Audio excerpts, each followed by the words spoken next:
Good morning friends, welcome to LR study centre. आज मुख्य update रही ओडिशा पुलिस संबंधी। बहुत शीघ्र ओडिशा गवर्नमेंट ओडिशा पुलिस 3000 रु अधिक पदवी पूरण करने को जाउछि। तो यार नोटिफिकेशन बहुत शीघ्र रिलीज हेबो। एथिरे एसआई रहिबो, sub inspector of Odisha police, constable रहिबो आउ बाटालियन पोस्ट रहिबो।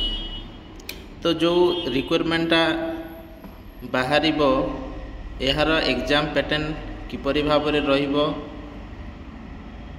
तार क्वालिफिकेशन केते, एज रिलैक्सेशन रहिबो ना नाही, कोरोना पाई एज रिलैक्सेशन एक्स्ट्रा देबो कि नाही, ए पर्यंत कोनोसी नोटिस आसी नाही। एवं जो एग्जामटा हेबो ताहाकु क्यों एजेंसी कंडक्ट करिबो ताहार कोनोसी सूचना नाही। बहुत शीघ्र ओडिशा पुलिस रो जो रिक्रुटमेंट आसीबो से नोटिस रे से सबू मेंशन करा जिवो। तो निज निजर प्रिपरेशन को आपण माने जारी रखंतु, कारण बहुत अधिक पोस्ट आसीबो।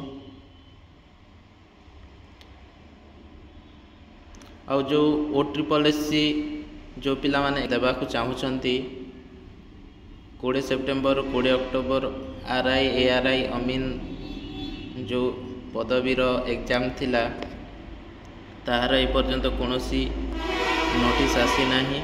एडमिट कार्डटा रिलीज होई नाही। एग्जाम हेबो कि नाही तार कोनोसी सूचना आसी नाही।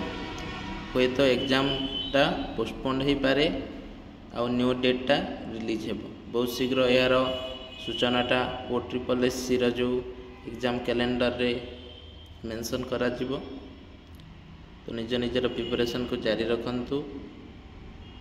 आज अपडेट एतिकी थिला। अपडेट भल लगी लाइक करिवे, शेयर करिवे एवं चैनल टी को सब्सक्राइब करिवे। धन्यवाद।